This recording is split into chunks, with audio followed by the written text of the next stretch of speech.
Okay, ladies and gentlemen, it's a bit of a challenge now to keep your attention on this panel. And believe me, this panel is going to really be the icing on the cake. And I take the liberty of saying, despite the fact that I'm a fan of Sadhguru. So let me get cracking with the first question itself.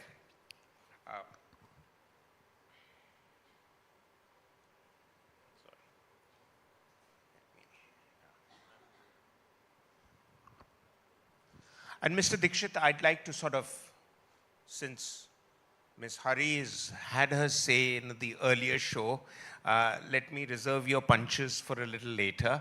Let me ask Mr. Dixit the first question.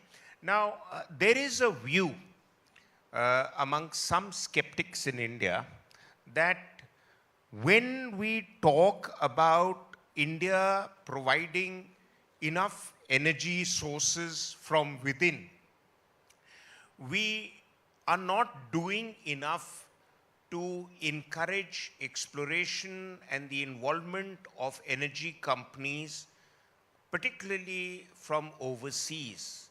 Now, is that view founded on fact or is it fiction?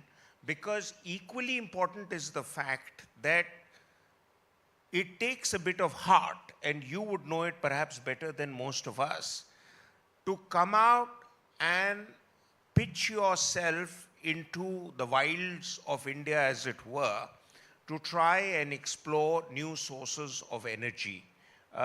Would you really then say that not enough companies are willing to come forward and make an investment like yours has made, both in time, energy, and people? Well, I would say that as far as the differentiation, what you're talking about, it does not exist. And actually, equally and equal platform is available, whether it is a domestic company or whether it is a company from outside. The topic still remains is this exploration and is like mining. And it's not a business of weak heart, I can only say so. We have excelled in this, Vedanta, whether it is natural resource or oil and gas. It is a risky business, and we know how to take that risk and manage it. The topic still remains is how far you can go, how well you engage, and how do you make things possible. As far as the E&P business is concerned, there is a clear need for India to be producing domestically, and we strongly believe that India must produce 50% of its demand. The fact still remains is 70% is unexplored. So I would say we are engaged with the government also. They have come out with more reforms, what they have proposed in the coming exploration, and equal amount of opportunity exists. We have taken our call and gone ahead with the majority. And I would say there is no stoppage for any foreign company in that respect. So good. So you've cleared the air on that aspect. But I'd like to ask you, sir, that where is it that you find that subsidies work for internal exploration or internal measures or initiative to provide us the next big leap forward in terms of alternate energy? Or do you find that subsidies in itself can be the enemy of this exercise? So let's divide the question into two parts. First thing, you asked about the renewables part, that whether the subsidy will help in initiating or triggering the onset of the renewables to replace or to substantiate part of the fossil fuels. It is a fact that most of the renewable energies are in the initial phases. If we leave aside solar, wind, etc., where some work has been done, but if you go to bioenergies, converting the agri-waste, converting the used oil, converting the municipal waste to biogas or bio-oil or ethanol, or for that matter, the biodiesel, the technologies are in the initial phases. and technologies are not yet developed. And so if we want in a country like India where it is an agri waste, substantial quantities available, if you want to convert into any means of energy, and because this is a source which is indigenous, rest all the sources are more or less imported. In that case, we need some sort of support to ensure that these technologies are commercialized, these technologies are promoted, it comes to a level where it becomes commercial. Yeah. But going to the next stage, whether it can just survive on the basis of the subsidies, it would not. So at some point of time, it should become purely based on the economics and the commercial. That's one part of it as far as the supply part is concerned. But there is a second part of as far as users is concerned of the energy, whether it should be purely subsidiarism.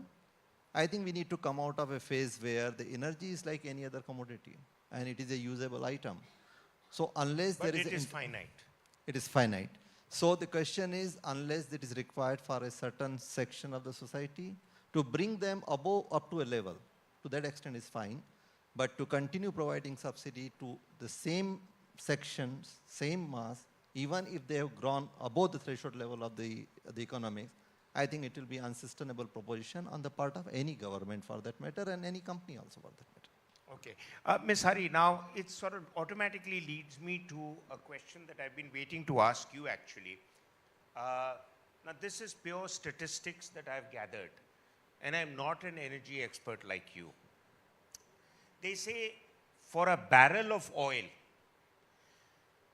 which has something close to 42 gallons of energy in it, something close to 32 gallons of gasoline and diesel is used for transportation fuels like, you know what I mean, cars, jets, etc., etc.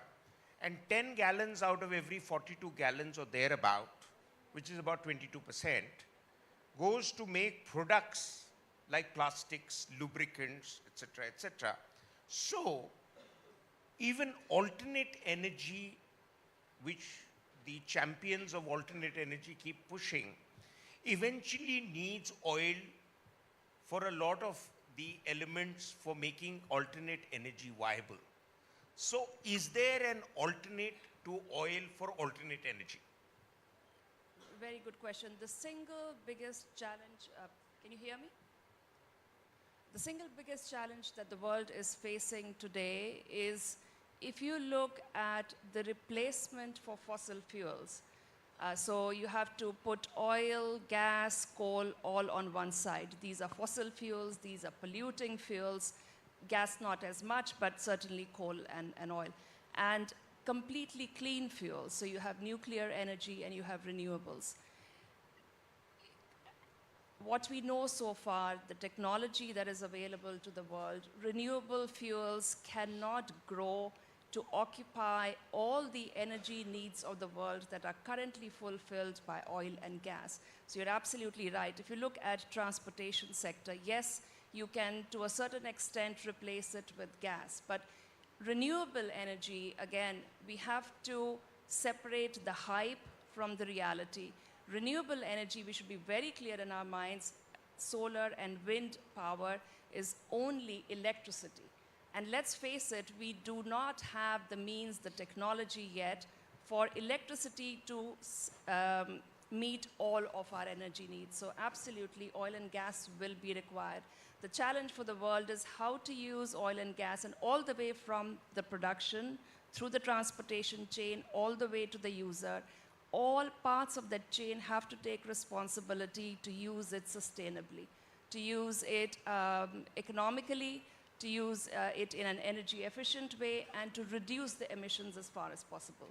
Just a quick extension to that question is that, you know, even the alternate energy sources, mechanisms, whatever it is, say for instance you look at a windmill or you look at some of the other items like solar paneling, also need a certain amount of oil and gas to be able to make it work. So therefore we go back to square one, do we? Yes, so again, as I said in the earlier panel, renewables is not the panacea either. There are implications for the environment of renewables as well.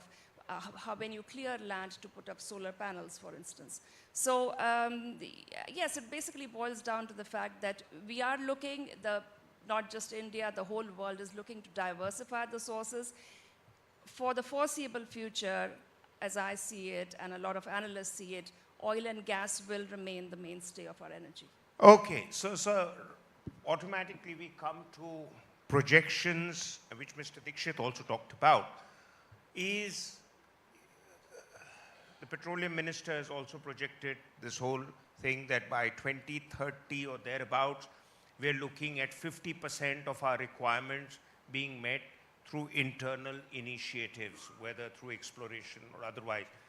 Now, as yet, firstly, what are the figures that you can honestly, hand on heart, say that are available in India in terms of oil and natural resources to be able to shift our dependence on imports from 77% to 67% and from 67% to 50%? Are we going to get there in terms of the projections that you are willing to make?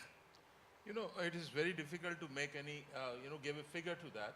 But as Roughly, broadly. Yeah, Mr. Dixit also told you that there are large areas which are yet to be explored, and there are opportunities. I will put it differently. You know, what Minister also said in his panel was that we are not only going to increase the domestic production of oil and gas, that's one aspect of it, but we are also looking at alternatives like biofuels. He said that bio-CNG.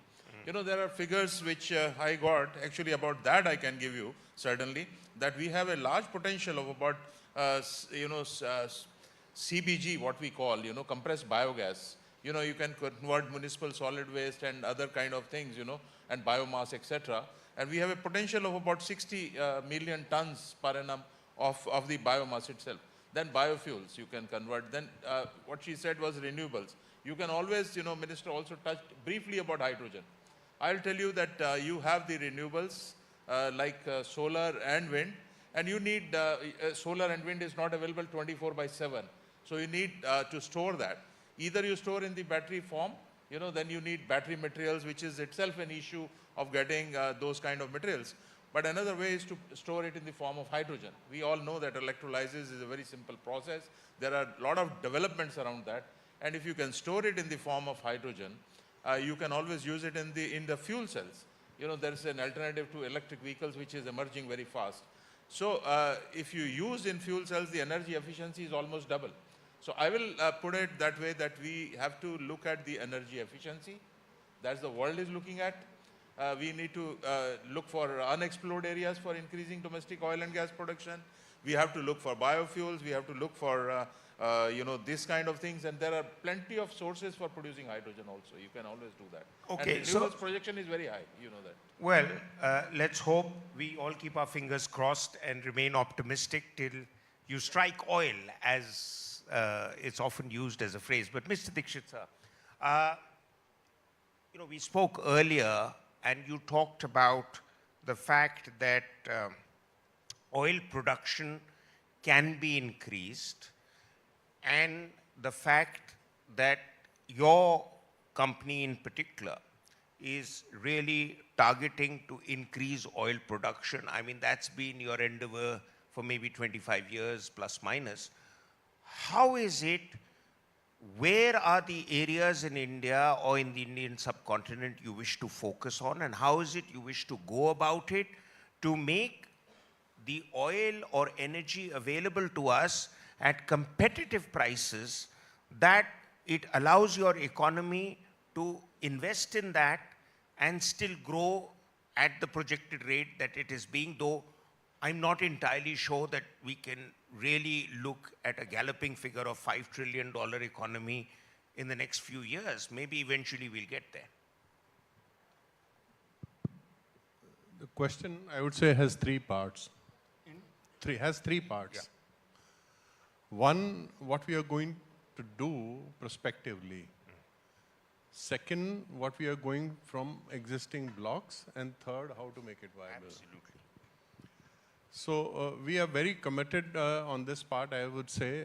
Out of the 80 odd blocks which have been tendered, 51 or 53 blocks have been acquired by us, and we are rapidly moving in producing this. In this, really, the major part of it, technology plays it, how fast we discover, and then how fast we convert discovery into production. And just for the sake of audience, I would say the oil and gas business is like you are standing in the middle of a escalator coming down, and if you have to grow, you have to run faster than the speed of the escalator coming down. That is the oil declining, what we call is. So here we have to be faster. It's a business of more and faster. In the existing field, we are employing technologies so that we can recover more oil from the existing oil in place. So a general standard is in the range of about 20, 25, 35%. We have done a research of about close to 6 to 7 years. And due to this new way of chemical injection, we are going to increase the recovery from even the existing producing field to more than 50%. Now, in all this comes is the cost of technology and cost of operations.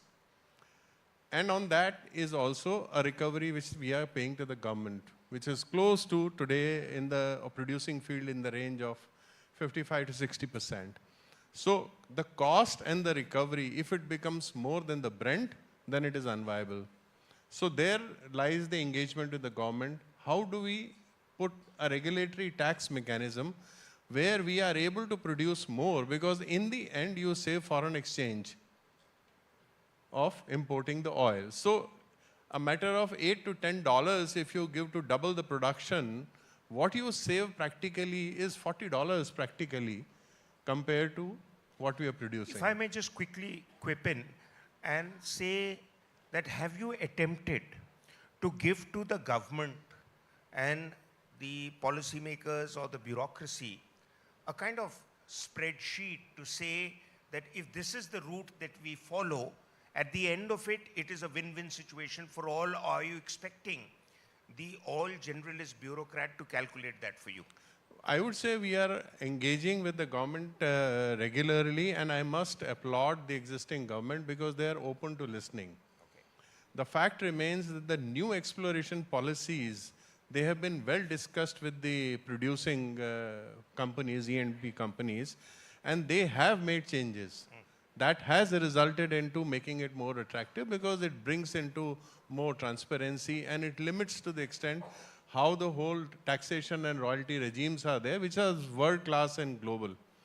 The next step, what we are engaging with the government is what has been done and recognized as difficulty and made easier in the new OLP, what we call as health policies, to be implemented again in the existing producing field. So we are having an open dialogue, and I must say that if something can happen, it can happen in this government. The government is open, it discusses, it receives the suggestions, and they do take due steps. Okay, so that's good news for the government and certainly contradicts the pessimism that exists at certain other levels.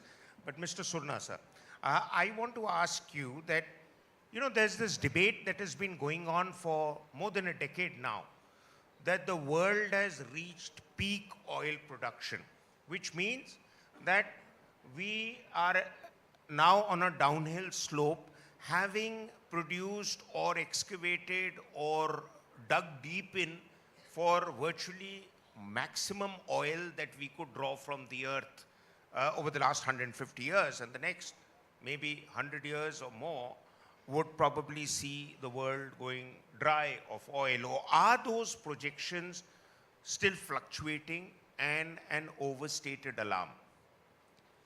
Actually, this debate is not going on for 10 years. It has been going for much more.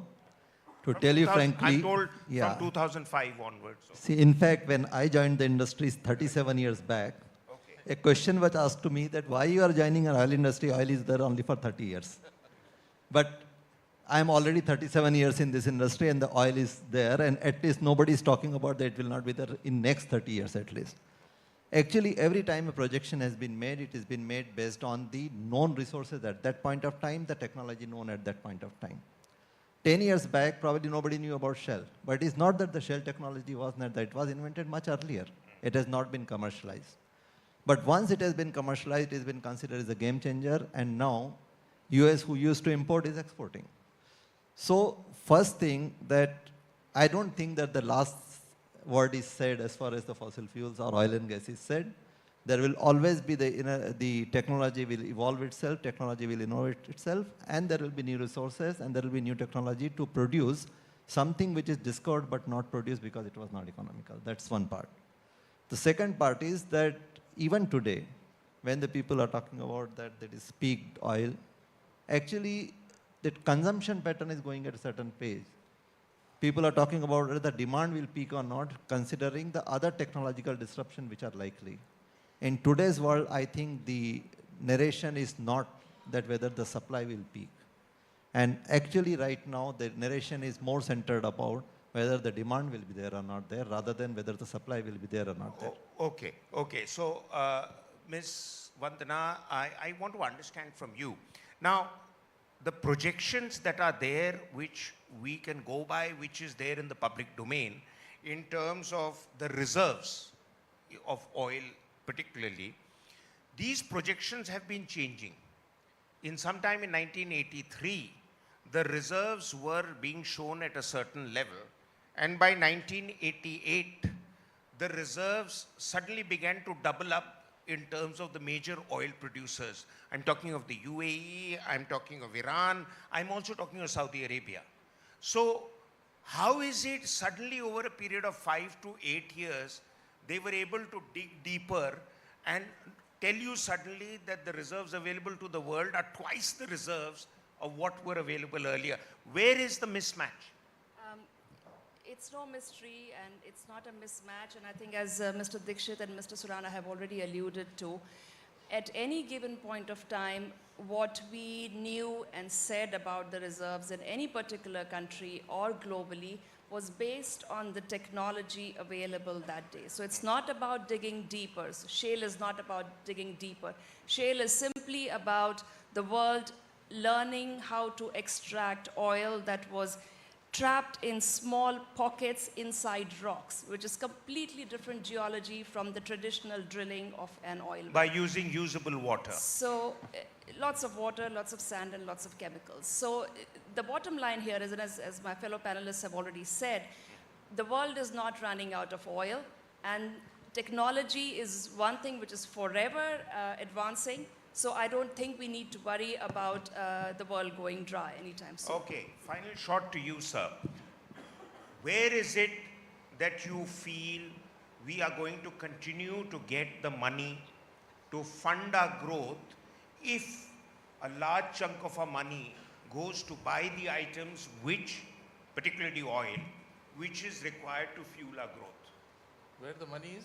Where's the money going to come from if you're spending money to get something to get your economy to grow? No, I think we have been doing that, and We've been doing that, but that's not but a very our- happy situation. no, but that's what I believe it's almost 3.5 to 5% of the GDP goes purely on importing oil and energy. Now, is that the way forward? No, the two things, one is that we have put in place, the government has put in place the policies, as Mr. Dixit said. There is a hope in policies like HELP, IOR, which is Enhanced Oil Recovery, etc., which are incentivizing the industry for increasing the domestic production. And the second is about renewables, use of alternatives, which we can coal, methane, etc., and also, using the various other sources like biogas and, biofuels, etc. These are the kind of things which will certainly help us. And the bioenergy has large potential in a country like ours, which is untapped, which is causing pollution. So I think if we can tap that bioenergy in a systematic manner, the collection of biomass is a problem, but if we can do that, there are plenty of opportunities. And Well, I must thank you all for your wisdom and your inputs, but I think the jury is still out on 3 issues. One is, what is the level of reserves available to the world to fuel our growth over the next 100 years as compared to what was projected maybe 10 years ago? The second is, are alternate fuels required to fuel your economy when alternate fuel or alternate energy sources in itself require the basic fuel that the world is beginning to run out of? At least that's what many experts believe. And finally, and most importantly, I think we need to go public with the kind of initiatives that have been taking place so that more and more people are educated about how energy and oil are so crucial for our growth, but at the same time, where we can take steps to ensure that that precious reserve, which is only finite, is used to the best advantage. Thank you very much for being with us, and thank you very much for your patience. Good evening. And thank you all for your time, and we request you to please take your seats. Ladies and gentlemen, a round of applause